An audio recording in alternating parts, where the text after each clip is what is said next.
మన ముకుంద జ్యువెలర్స్ వారి నూతన బ్రాంచ్ ఈ నెల 20న జూబ్లీ హిల్స్ లో ఘన ప్రారంభం. ఓపెనింగ్ సందర్భంగా అన్ని జ్యువెలరీపై ఉన్న VA మీద ఫ్లాట్ 10% తగ్గింపు, no making charges. Mahabubnagar కార్పొరేషన్లో కొలువుదీరిన కొత్త పాలక వర్గానికి సమస్యలు స్వాగతం పలుకుతున్నాయి.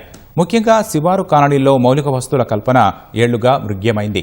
రోడ్లు లేని వీధులు, మంచినీళ్లు రాని కాలనీలు, వీధి దీపాలు అందుబాటులో లేని గృహాలు ఇంకా దర్శనమిస్తున్న పరిస్థితి. మహబూబ్ నగర్ నగరపాలిక ఎదుర్కొంటున్న ప్రధాన సమస్యలపై ఈటీవీ ప్రత్యేక కథనం. మహబూబ్ నగర్ కార్పొరేషన్ లో కొలువుదీరిన నూతన పాలక వర్గానికి మౌలిక వసతుల కల్పన సవాల్ విసురుతోంది. 1952లో మున్సిపాలిటీగా ఏర్పడి 75 వసంతాలు పూర్తి చేసుకుంటున్న పాలమూరులో అభివృద్ది పడకేసింది. మహబూబ్ నగర్ మున్సిపాలిటీలో శివారు కాలనీల అభివృద్ది ఏళ్లుగా ఎక్కడ వేసిన గొంగళి అక్కడే అన్న చందంగా తయారైంది. బోయపల్లి, అయ్యవారిపల్లి, దివిటిపల్లి, చిన్నదరపల్లి, పూజారి తండా, గొల్లబండ తండా, పాలకొండ, ఎదిరా లాంటి గ్రామాలు 12 ఏళ్లలో మున్సిపాలిటీలో విలీనమయ్యాయి. వీటి పరిధిలో కొత్తగా వెలిసిన Akshara colony, Tirumala colony, new Motinagar, Madhuranagar colony, Nagendranagar colony, Vighneshwara colony, Rehman Nagar, new Veerannapeta, Sriram colony, Pochammagadda colony ఇలా చెప్పుకుంటూ పోతే చాలా కాలనీల్లో ఇప్పటికే సీసీ రోడ్లు, మురుగు కాలువల వ్యవస్థ, మిషన్ భగీరథ మంచినీటి సౌకర్యం అందుబాటులోకి రాలేదు. 55,000 కుటుంబాలుంటే 38,000 నల్లా కనెక్షన్లు మాత్రమే ఉన్నాయి. 498 బోరుబావులు, 63 చేతి పంపులు ఇప్పటికీ నీటి వనరుగా కొనసాగుతున్నాయి. కొన్ని కాలనీల్లో విద్యుత్ స్తంభాలున్నా కరెంటు తీగలు లేవు. పాలమూరులో ఇప్పటికీ భూగర్భ మురుగు కాలువల వ్యవస్థ అందుబాటులోకి రాలేదు. ఎన్నికలకు ముందు సీఎం రేవంత్ రెడ్డి శంకుస్థాపన చేశారు. పనులు ప్రారంభం కావాల్సి ఉంది.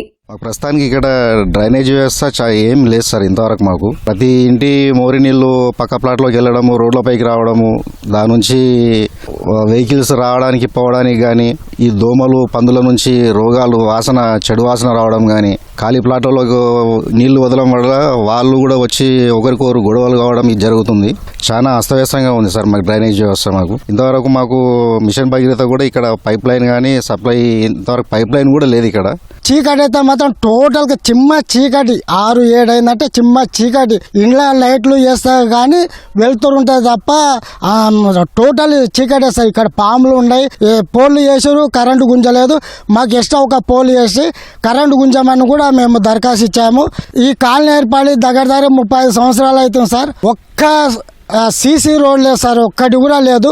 కేవలం మట్టి రోడ్డు మాత్రమే, అది ఇండ్ల వాళ్ళు వేసుకున్న రోడ్డు తప్ప ఇక్కడ రోడ్డు వేసిన మూమెంటే లేదు సార్.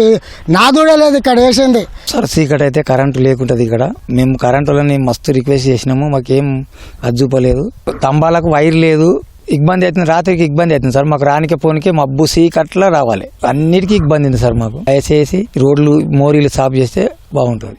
మహబూబ్ నగర్ చుట్టూ హైదరాబాద్ బెంగళూరు హైవే, భూత్పూరు చించోలి హైవే, కోదాడ రాయచూరు హైవేలు విస్తరిస్తున్నాయి. ఈ నేపథ్యంలో చుట్టూ బైపాస్ రోడ్ల నిర్మాణం అవసరముంది. ప్రస్తుతం జడ్చెల మార్గం నుంచి భూత్పూర్ రోడ్డు, అక్కడి నుంచి రాయచూరు హైవేకు రోడ్లున్నాయి. చుట్టూ తిరిగేలా బైపాస్ల నిర్మాణం అవసరముంది.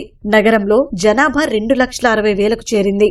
భూముల ధరలకు రెక్కలు రావడంతో చెరువులు ఆక్రమణలకు గురవుతున్నాయి. ఒకప్పుడు 48కి పైగా చెరువులు, కుంటలు ఉండేవి. ఇప్పుడవి కనిపించే పరిస్థితి లేదు. పాలమూరు చుట్టూ ఉన్న గుట్టలు, మట్టి అక్రమ రవాణా కారణంగా ఆనవాళ్లే లేకుండా పోతున్నాయి. ఇప్పుడున్న వాటినైనా రక్షించాల్సిన బాధ్యత కొత్త పాలకవర్గంపై ఉంది. 38 చోట్ల పార్కులు ఉన్నా వాటి నిర్వహణ సరిగా లేదు. మా దగ్గర నీటి సమస్య గానీ, ఇక డ్రైనేజ్ సమస్య గానీ చాలా ఎక్కువ ఉంది. వాటర్ కూడా సరిగ్గా క్లీన్ చేయరు మా దగ్గర. అప్పుడప్పుడు పురుగులు వస్తుంటాయి. కొత్తగా వచ్చిన కార్పొరేటర్లు అందరూ మాకు తొందరగా ప్రాబ్లమ్స్ సాల్వ్ చేస్తే చాలా బాగుంటది. దోమలు వస్తున్నాయి, అన్ని వస్తున్నాయి. డంప్యార్డ్ మాకు దగ్గరలోనే ఉన్నది. రోగాలు వస్తున్నాయి, ఇవన్నీ పట్టించుకునేటోళ్ళు లేరు. నీళ్ళ ప్రాబ్లం ఉంది, మన కడిగేటోళ్ళు ఎవరు లేదు. చేసుకోమని అంటారు, ఎవరు చేయరు. తలా ఇన్ని పైసలు వేసి మేము బోరు మంచిగా చేపిస్తున్నాం. మిషన్ బాబు నీళ్లు మనకు వస్తలేదు, మాకు వస్తనే లేదు, ఆ నీళ్ళే వస్తలేదు మనకు. మహబూబ్ నగర్ నగరం ఎదుర్కొంటున్న మరో ప్రధాన సమస్య ట్రాఫిక్ సిగ్నలింగ్ వ్యవస్థ. అది లేకపోవడంతో అనేక కూడళ్లలో వాహనాల రాకపోకలు అస్తవ్యస్తంగా మారుతున్నాయి. 18కి పైగా పార్కింగ్ ప్రదేశాలు గుర్తించినా ఎక్కడా అందుబాటులోకి తీసుకురాకపోవడంతో రోడ్లపైనే వాహనాలు నిలపాల్సిన పరిస్థితి. గతంలో కొన్ని చోట్ల మాత్రమే కూడళ్ల సుందరీకరణ జరిగింది. మిగిలిన చోట్ల సుందరీకరణతో పాటు పచ్చదనాన్ని అభివృద్ధి చేయాల్సిన బాధ్యత నూతన పాలకవర్గంపై ఉంది. ట్రాఫిక్ సిగ్నల్స్, ట్రాఫిక్ సమస్య. సాయంత్రం 4 అయిందంటే చాలు, ఉదయం వాళ్ళ స్కూళ్ళు ఆఫీస్లకు వెళ్ళే టైం నుంచి సాయంత్రం రద్దీ టైంలో కూడా ఎక్కడ కూడా ట్రాఫిక్ వల్ల చాలా తీవ్ర ఇబ్బందులు గురవుతున్నారు. ఒక ఆటో లోపలికి పోవాలంటే పోలేని పరిస్థితి. వాహనాలకు తగ్గట్టు ఎక్కడ కూడా రోడ్ల వ్యవస్థ ఇంకా వ్యాప్తి చెందలేదు. రోడ్లను కూడా మొత్తం పెద్ద ఎత్తున డెవలప్ చేయాలి. అలాగే పార్కింగ్, దుకాణాల ముందర పార్కింగ్ వ్యవస్థ చాలా ఘోరంగా ఉంది. ఎక్కడ కూడా పార్కింగ్ లేకుంటుంది. ఎక్కడ పడితే అక్కడ వాహనాలు వదిలేసి వెళ్ళిపోతారు. ఫోటోలు కొట్టి ఫైన్లు వేసే చలాన్ల మీద ఉన్నంత శ్రద్ధ ట్రాఫిక్ నియంత్రించడం కానీ దాన్ని ఏ విధంగా దాన్ని డెవలప్ చేయాలనే విధంగా కూడా ఆలోచిస్తే ఇంకా బాగుంటుంది. బస్తీ దవాఖానా అని పేరుకే ఉన్నాయి కానీ దానిలో ఒక ఆథరైజ్డ్ డాక్టర్స్ కానీ ఒక సిబ్బంది కానీ ఉండి ట్రీట్మెంట్ చేసే పరిస్థితి లేదు. కార్పొరేషన్ కావడంతో కేంద్ర రాష్ట్ర ప్రభుత్వ నిధులు దండిగా వస్తాయి. దీనికి తోడు ముఖ్యమంత్రి సొంత జిల్లా కావడంతో మరింత ఎక్కువ నిధులు తీసుకువచ్చే అవకాశం ఉంది. అదే సమయంలో కార్పొరేషన్ కి రావాల్సిన ఆదాయంపైన పాలకవర్గం దృష్టి సారించాల్సిన అవసరం ఉంది. 20 కోట్లకు పైగా అద్దె బకాయిలు రావాల్సి ఉంది.